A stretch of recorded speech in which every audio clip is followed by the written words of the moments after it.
I don't have any slides, so there's nothing to copy down, no materials that I need to share at the end of the presentation. But what I really want this to be is fairly interactive. So I'd like to hear about what's going on in your organizations, the kinds of things you're dealing with when it comes to your fundraising, and then maybe we can come up with some practical solutions on how to do things better. So a little bit about me. I've been working in fundraising for longer than I care to remember, probably before some of you were born. And I've worked in a variety of different organizations, from performing arts organizations, human rights, disability, homelessness, and animal advocacy. I don't work exclusively within animal advocacy organizations, but the more that I can do, the better I feel, because it's aligned with my own personal passions. The way that I work is that if there's an organization that we connect, we talk. If they find that they need to boost their fundraising or that they're not where they want to be, I try to help them figure out what's working, what's not working, and then come up with solutions on how we can do things better. And the reason that I don't have slides is because there's not really any one way to do that. Every organization is different. Every solution is different. Everyone has a different set of donors or prospects or people that they would like to get to. And what I try to do is help them find the ways that we can get to those supporters, turn people that they know into supporters, and then have the conversations about how we can make transformational gifts happen. And there are countless ways that we can do that. One of the things that I try to do is encourage people to get into the spaces where their donors are. So if there are people that you're trying to get to know better, like where are you in your relationship with them? What is it? What do you know about them? Can you call and ask them to get together for lunch or coffee? Don't be afraid of trying to move that relationship with your donor or your prospect forward. The worst that can happen is that someone's going to say, "No, I can't do it today." But then you can also try to find a way to move it forward in the future, so that you can have that conversation that eventually leads to mutual trust, and ideally one where you're providing a way for them to use their support and their funds philanthropically in a way that makes sense for you and for them. So I think fundraising in all of its, whether it's major donor fundraising, whether it's writing applications for trusts and foundations, whether it's crowdfunding, we're always trying to boost and create the best relationship that we can with our donors. So I'm really interested to hear if there are ways, or if there are situations that you've had in your organizations, whether they're challenges in developing those relationships, or if you think, well, if only we could get to this person or this funder or this organization, all of our problems would be solved. Those are the kinds of things that I like to get at, the kinds of problems that I like to collaborate and try to solve together. So I'm interested in some of those situations that you might be dealing with in your own organizations. Anyone like to talk about where they are in their fundraising? Yeah, go ahead. Yeah, so I run a wildlife protection group, so a little bit different to a lot of the organisations here. Mm-hmm. I'm a vegan. We have vegan principles underlying the work that we do. One of the challenges we have in the wildlife space is speciesism. A lot of these charities and groups care about certain beautiful wild mammals, but they don't really give a toss really about all other animals. Mm-hmm. So that's the position I'm in with the group I run, and we're successful with public and get donations from the public. Where do I even begin to start when it comes to corporate donors and making those contacts? Is it about getting out to events? Where do I even begin with that? I'm 24. I know nobody when it comes to wealth, people with money. When I look up these different funds, it seems a lot of the money is focused on the animal agriculture area in particular, and not on groups like myself in the wildlife space. And we're also a non-profit, not a charity, Mm-hmm. which also for many reasons doesn't help. So I feel a bit lost with how we actually go forward and grow, because you can only rely on the public to a certain degree. So your funding right now comes from 100% just, average donation, 5 or 10 quid from members of the public and recurring. and how many gifts? How many gifts is that currently? Like 20k a year, 20k a month, sorry. Right. From members of the public. Okay. Yeah. And have you, and what are your relationships like with those? Like, how do people find you, or how do you ask them to make those gifts? Is it online? Are they going to events? Are they making contributions on the spot? Yeah, all online donations. Okay. And no in-person stuff. Hence why I came here to start. Right. Do more real life. And it's a great. What's your name, by the way? I don't. Rob. Rob. It's a great. Hi. Thanks for coming. It's a good example because I think there are a lot of organizations that have that may not even have the level of support that you have, but are looking for ways that they can create a network and create a network of donors at increasingly higher levels. One place to start might be the current donors that you've got.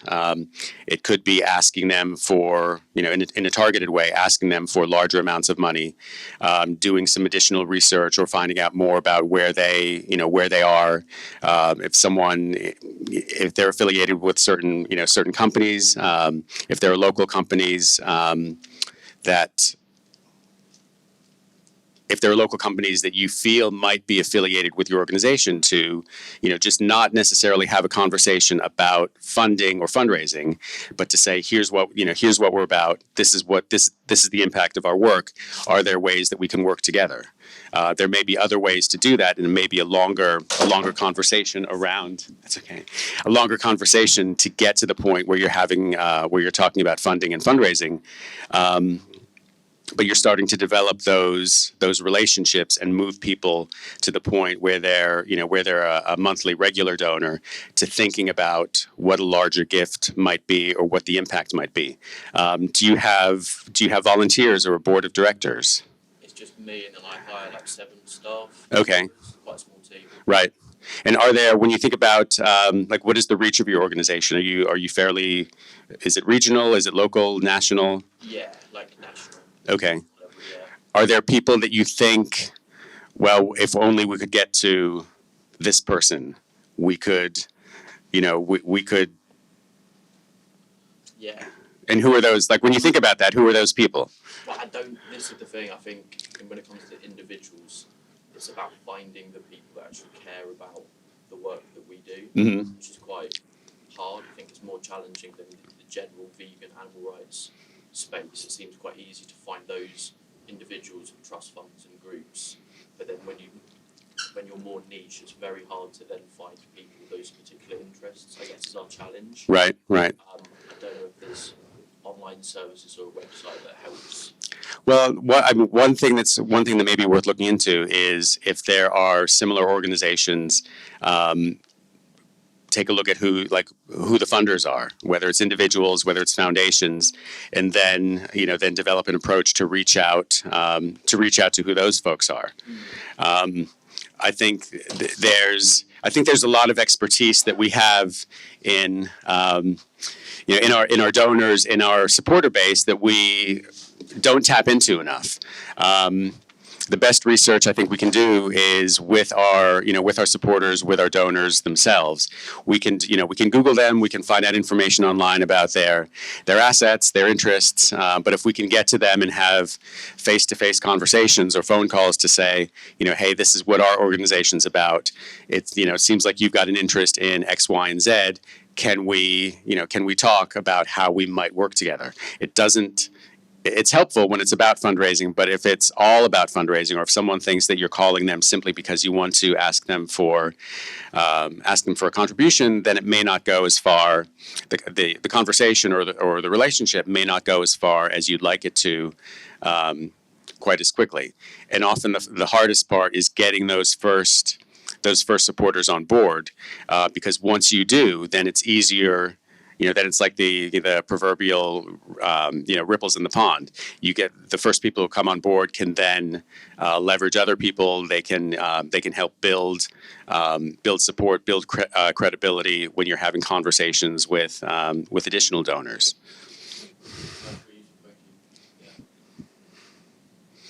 Yeah, go ahead. Go ahead. Observation I'd be curious to get your reaction to. So the organization I work with tends to do like more, well, I guess the first thing is in the animal rights world. I'm not sure what type of groups you fundraise for, but in the animal rights world, there seems to be a very limited pool of fundraising. A few big donors who control maybe what most of the world's groups get, and then like a set number of grants that are sort of fixed that everyone applies to, and it's a very, like a very incestuous sort of area. And a lot of times, the little bit of fundraising I've done with the group I'm with, when we try to like branch outside of that and apply for grants or donation or funding from outside groups, oftentimes there's not even an awareness of like animal rights as an issue. Mm-hmm. And like there have been groups that are focused on like social movement building and Better Planet and all that. It basically aligns with what we do because we're trying to like do social movement work, but for the animal rights cause. But like groups outside don't really seem to take it seriously or get it. So I'm just curious if you see that. Do you have any thoughts on like what groups can do to be creative in terms of who they reach out to or something? I think that's you've hit on what I think is a really big issue in that it seems to me that a lot of, probably everyone in this room and organizations that are not in this room are going to, we're all going to the same handful of funders who are doing a hell of a lot, but are limited in what they can do. And I think this, I think when Matthew did his talk yesterday morning, he touched on this, that he was saying he thought the amount of money that we had in the movement was limited. I think someone in the audience said, well, I don't think it's quite as limited. But I think the challenge is how do we build that group of funders? It's one thing to go to the same people over and over and try to increase the amount of money that we're getting for our organizations from that same group. But I think the challenge is how do we pull in more people who have an interest in climate work, in other things that are adjacent to animal advocacy, but get them hooked on the work that we're doing as well. I think I think we have to do that, or else we're going to be going over and over to the same, we're going to have an increasing number of organizations, an increasing number of, staff people going to the same limited number of funders, and as much as they want to do everything that they can, there's going to be, there's a limited amount of money within that existing circle. So I think the challenge is how do we get more people into that circle? And I think it's something that, I'm not speaking as a funder myself because I'm not a funder, but I would hope that the funders, the donors, the people who are now making those kinds of transformational gifts, I would hope that they're having conversations amongst themselves about how do we grow this circle? How do we get more people into that space? Because I think that is the biggest issue. And I think there are other organizations. I think there are environmental and climate organizations that are now expanding their message to food systems and plant-based diets and trying to essentially come in on our territory. But we're not necessarily doing the same in expanding our donor base into their territory. So if you have ideas on how to crack that, I'd be very interested. If anyone has ideas on how we best crack that, I'd be very, very interested. Yeah. My name is Beatrice. Nice to meet you. So, hi, Beatrice. Do you want the microphone? That's fine. I worked for a while for Sea Shepherd. I come from the animal space as a fundraiser, Mm-hmm. and I worked for a while for Sea Shepherd. And then it didn't work. Like animal funders wouldn't want to give money to an organization that could find money in the environmental space, which I understand. But then I started to try to come into the environmental space as a fundraiser, and I realized it's very different. I don't know if it's because I'm a beginner in that space, but I realized it's very different in the sense that you can't find the people, and those people, if they exist, they have like huge funds that don't accept unsolicited requests. No, yeah, they don't accept unsolicited requests. Right.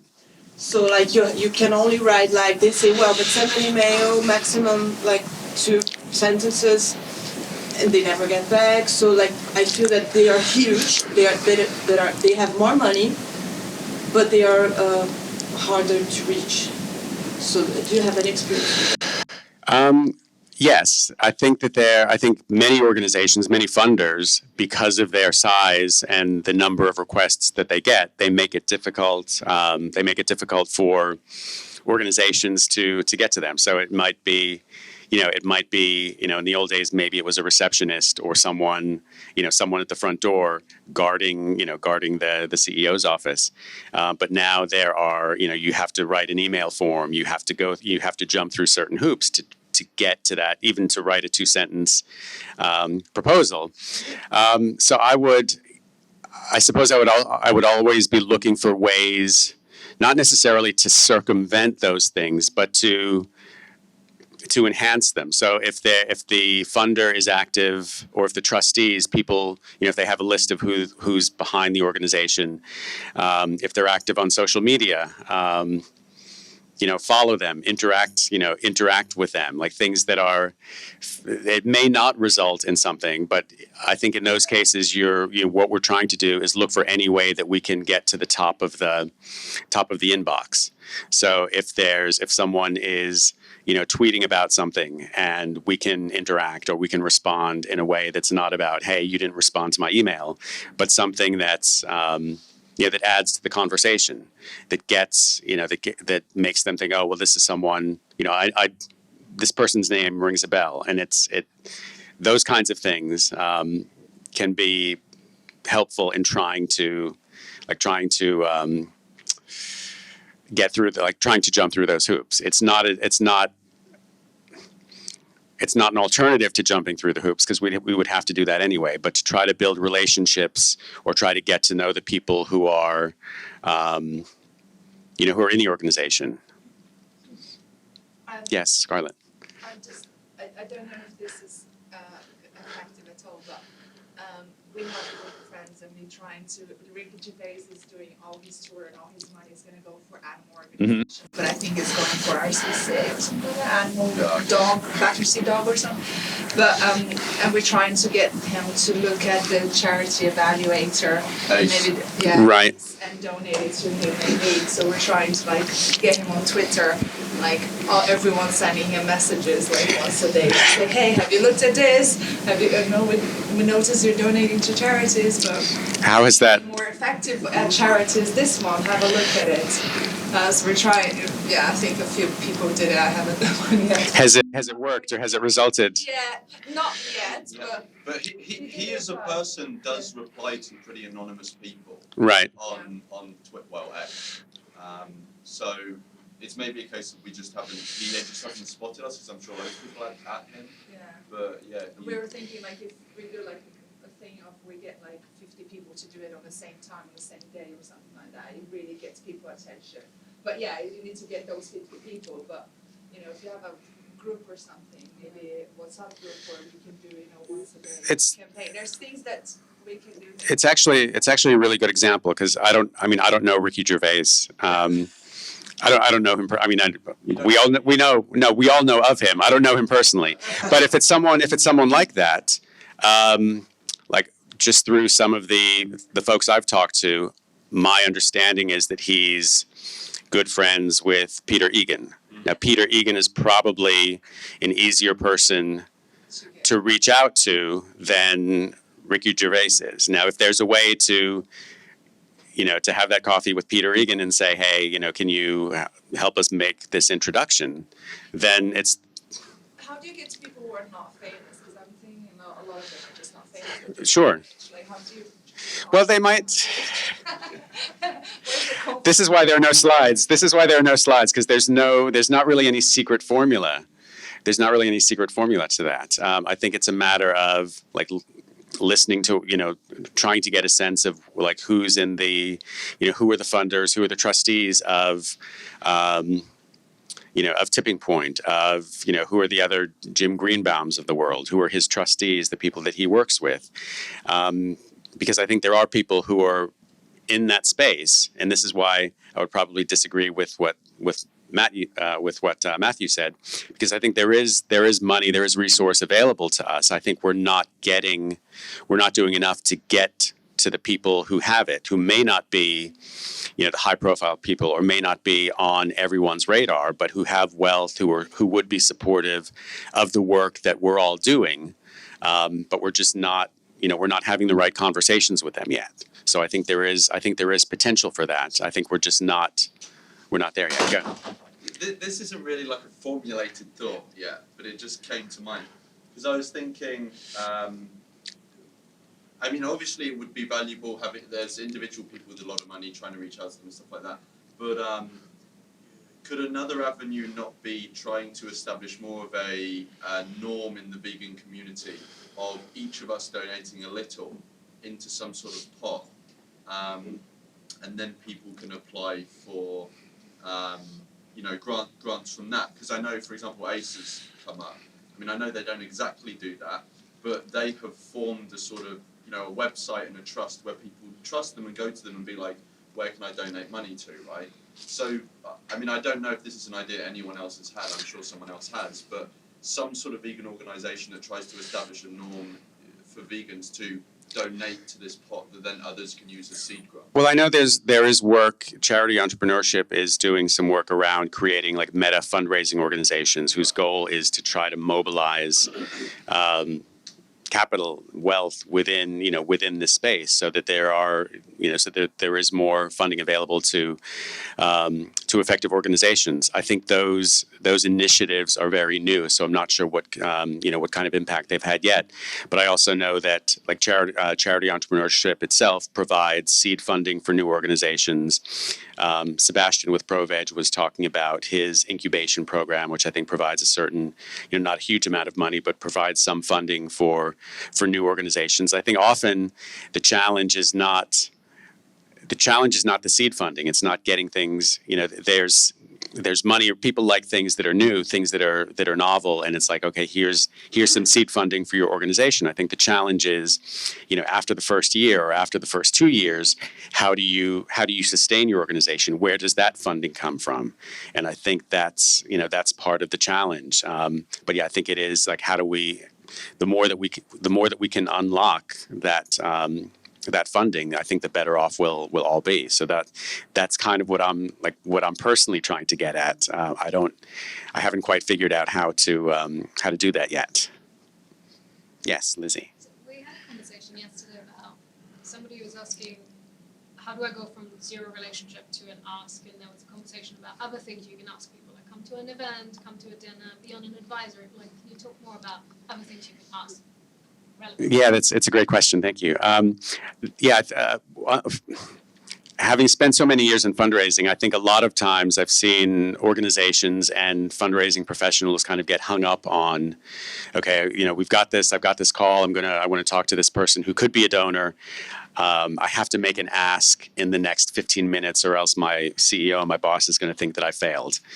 It's a lot of pressure on fundraisers at any level, especially junior fundraisers or ones who may not have a whole lot of experience. But I think Lizzie's point is a good one, is that there are other things that we can ask our donors and supporters to do that may eventually lead to financial support, but create ways to get them involved in our organizations. And I think some of us are already doing that. It could be signing a petition. It could be coming to an event. It could be asking someone else to go vegan for a month. All of these things help build a relationship with the donor or with a potential donor, so that we can eventually get to the point where we can say, quite organically and quite naturally, this is, you're a supporter of our organization.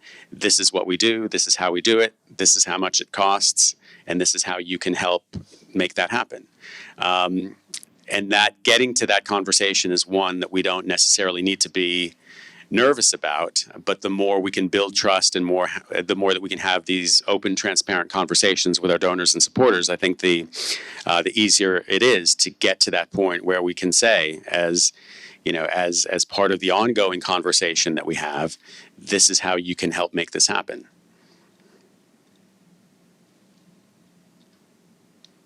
Tim.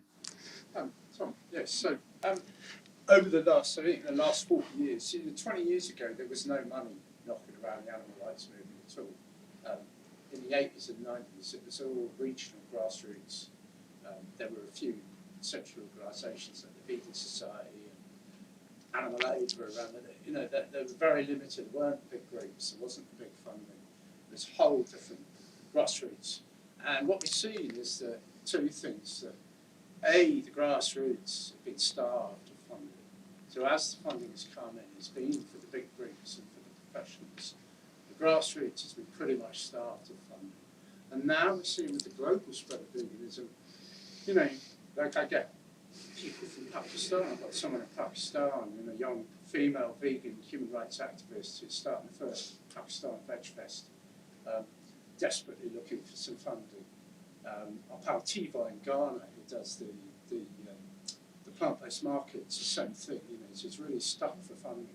And these are places where, you know, like £500 or £1,000 Sure. really go a long way.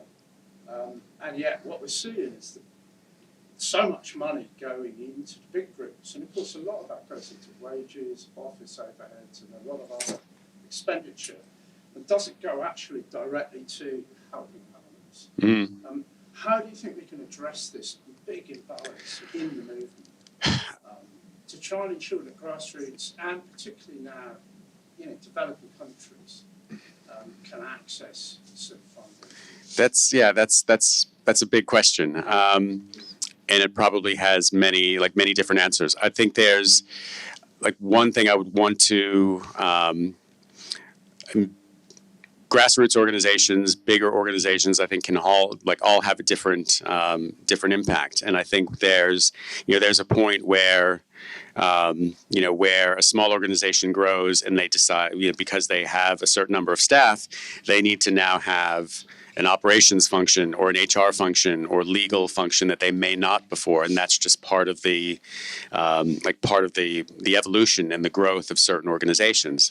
But I think we also need to be transparent with our donors about, okay, this is we have a budget of whatever it is, whether it's a grassroots organization that's working on $50,000 a year, or it's a big international organization that's that maybe has a multi-million dollar or pound budget, to say this is where our expenses go. We need to have professionals who are doing this work to make sure that our donations are handled effectively, that we've got frontline staff doing this kind of work or this kind of advocacy. So I think there's room for everyone. I think again the challenge is how do we unlock more money for all of these organizations? I don't know that it's an either or situation that's. For example, Veg Fund is the one organisation in grassroots. You can apply for Veg Fund for a £500 or £1,000 grant, but they're stopped. They're dried up. They're shut for applications. Have been, I think, 6 months or so. No indication if they're opening up. Meanwhile, there's a huge amount of money. I said huge. A lot of money going into groups that isn't accessible for and to be fair to someone like the Vegan Society, do have grants applications, so the Vegan Society has a limited amount of money from their, I think, £4 million a year trademark income revenue. Sure. There's you can apply for grants at the Vegan Society, which all credit to them. And particularly, they're favouring people with marginalised groups and people from developing countries where money goes a really long way. Animal Aid do a little bit, but there's very little. There's no. This is the thing, because I think there's no avenue for a grassroots organisation or someone from different countries. Sure. I mean, you've got the Vegan Society or Animal Aid themselves. They're registered charities. So I mean, they're also, in addition to providing small grants, they're also trying to do their own fundraising. So it makes it that much more difficult. And then there are also funders. What I've seen is that many funders, especially larger funders, are moving more towards exclusively abolitionist types of movements. So things that are that are more welfare or more incremental change. Those organizations are finding the funding landscape much more of a challenge. So about 10 years ago, it's completely different. Yeah. That's really interesting. I have noted that actually in my own. hear the talk and the language. And even if you heard the RSPCA, they released their film like 3 days ago, celebrating their 200 years. You know, they're talking about animals as commodities. And you know, there's some really strong language about the broken. You know, how we have to forge a reconnection with animals, straight out of Animal Rising. Exactly. So the RSPCA is trying to. I mean, are they trying to access? They're trying to raise money from some of the same sources that I think we're all trying to raise money from. But it's a big issue, and I don't know how we're going to solve it. But there's so many good organisations, and I don't know. You know, I don't think the plant-based market happened in Ghana on March 30th because they couldn't get funding. Right. That's devastating. I mean, £500 would have done it. Can I reply to that? There are funders that are still doing that. So animal charity evaluators in the US, we just talked about it, they do grassroots funding. I think they're close for 2024. Animal charity evaluators, ACE. ACE provide In funding. the last 5 years, I think they've given, what, $5 million for grassroots applications? So I could advise my friends in Pakistan to I think apply so. for Well, that. Yeah, then I think it's Thrive Philanthropy. If you're talking about like developing countries, Yeah. Thrive Philanthropy is a great fund. Who? Thrive. Philanthropy. It's a new fund. They have lots of money to do. They give $10,000 to $50,000 Really? to the whole world. Yeah. Thrive. Yeah. And My also point the is that it pollination does project. exist, it's just looking for it. So if anybody's in the room, actually, Because I 10 know grand there would was make a huge difference. That The just Google it. pollination project, is that another Yeah, it's one? another one. Yeah. Mhm. The pollination project, are they still The active? pollination. Do you know? They are. Yeah. Thrive. Thrive and ACE. And the pollination project. Yeah. I think ACE is. Is it Thrive or Thrive Philanthropy? Yeah. It might be Thrive. Yeah. Yeah. Thanks. Yeah, That's really helpful. The only thing I was going to say with my hand up was just if none of those work and they want to bootstrap it in some way, if it's a project that's only going to be like $1 or $2 grand, Yeah. you could always just set up like a crowdfunder and put some sort of good social media thing together you can send to vegan influencers and ask them to share it on Can't their do that social Ghana media. or Pakistan. You can't crowdfund. Crowdfund. Yeah, it's You can't do it for them and then Well, transfer we them would the have to money. do it for them, which is a Yeah. whole load of work that I personally can't Yeah, take on their behalf. You know, so it's a route that's shut for them for crowdfunding, but unless they have an income. crowdfunding may also be difficult for small organizations that may not It's have terrible. the reach. I mean, if you've got Just watch Patch Close fundraise for £2,000 to turn their theatre into a film, you know, and they got £90. You know, it's shocking. It's a really hard route. But something like some of these smaller, I shouldn't say smaller, but newer funders like Thrive Philanthropy, I know that they have an online application process, but also they have advisors. So even when your application is not successful, your idea is going in front of other advisors, other funders that are part of their network. And I know informally and unofficially that it's possible for, one of those advisors to then, reach out separately, even if Thrive as a group says no, or any funder says no as a group. If you're getting your idea or your project or your work in front of funders, even though that application may not be successful, you're expanding your reach through their network of trustees or advisors that work with them. You heard of a group called Social Network for Change? This is James. No. This is not James Austin. It's a group of basically people in the UK who've had big inheritances generally. And they're a network, I think about 100 members who meet regularly every couple of months. And they can all put forward a project. Right. 5, 10, 20 grand. And I think everybody has to put in $5 grand a year. So it's like a little philanthropy. So Right. I think it's called this Network for Social Change. I'm not familiar with them, but it sounds. Specifically financed animal rights. But I think they would be open to that. So it's just another one to maybe look up. I think that's the kind of thing that, and what I like about this is that people are sharing ideas, because I'm familiar with Thrive but hadn't thought about them in this context, and that's also a good that's a good resource. I mean, if they're active, I would be interested to see, if publicly if people have signed up for it, do we, collectively, do we know anyone? Do we have? It's a private group. There's also Batch Trust and Lush Charity Fund grants that give Yes. abroad to grassroots. Does Lush, is that still working? Yes. Yeah. Should say. You had a question or comment? Yes, I run an organisation called Traps Investigations, which is an animal advocacy investigation agency, and we've been running for about 15 years, but historically we've been getting all our funding from organisations that we do projects for, Mhm. commissioners. And now I'm looking to go into the funding space to try and look into grants and applications. So I've got limited time, it's just me. Right. Should I be going into doing in-person approaches, or would you suggest going down the grant application route? I mean, it depends what you have time for and what works logistically. I mean, if you live in a place where it's easy to call someone and say, I'd like to give you an update on the work that we're doing. Do you have half an hour for a coffee, or can we get together for lunch? If that doesn't eat up your whole day, I would always try to choose an in-person meeting over something less personal. But then again, you may, depending on who the funder is, you may need to write an introductory email or write a proposal to get on their radar.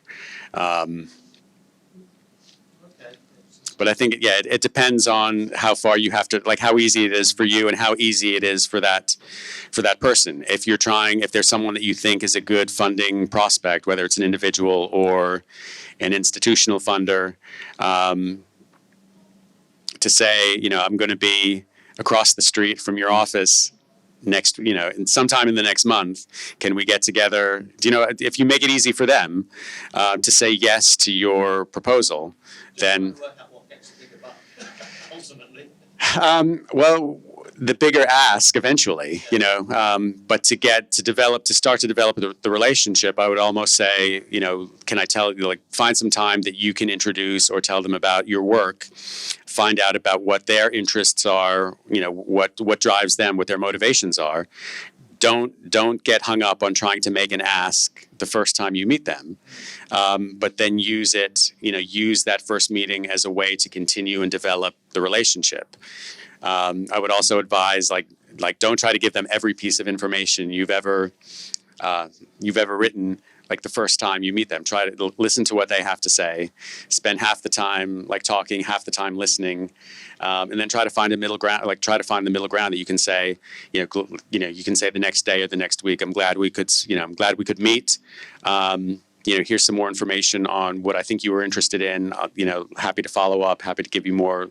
Find a way to keep the conversation going, regardless of where. Even if someone's made the gift. Set it up, keep the conversation going, thank them, invite them to events, invite them to, to get updated on what you're doing so that you can make the second gift or the subsequent gift happen that much more easily. Beatrice, I'm told we're short on time. So The thing is, I worked for a German organization, now I'm working with a Spanish organization, I worked for a US-based organization. Why aren't there funders in other countries of Europe? Maybe I'm unaware, but I've never heard a big major donor name that is Spanish, that is French, that is German. Maybe they exist, but they have their foundation. That is this huge thing that they are unreachable, etc. But we know the big funders in the animal space. You can count them in one hand, and they live in the U.S. mainly. Why? Do you have any idea about this? I think there probably are potential funders in all of those countries, but we're not. If we think that the U.S. is the easy place to go, or that they're more apt to fund what we're doing, then that's where we go. I think we could find, who are the philanthropists or who are the people who could be philanthropists in Spain and Germany or elsewhere. And let's try to not get to them to have a conversation about why aren't you giving, but to say, here's what we're doing. How can we work together? How do we, just open the conversation? I think that's where we need to start, and I think we could do that. But they exist. I'm sure that every country is going to have its top 10. We may not know who they are. It may take some digging to find out who the 10 richest people in Spain are, or who. But it's not enough to be rich. You have to be aligned. Animal rights. Yeah, absolutely. Yeah. That's But I think we could find. I would like to see. I don't know what Lewis Hamilton does on a philanthropic basis. I don't know what Paul McCartney does. There's no Paul McCartney Foundation. These are people in the UK who I think could do more. We're not. But because they're celebrities, it's hard to be. But they're also people who are less well known, who I think could make transformational gifts. We're just not. We either don't know who they are, or we're not getting to them, or both. And I think we could either one of those things we could change.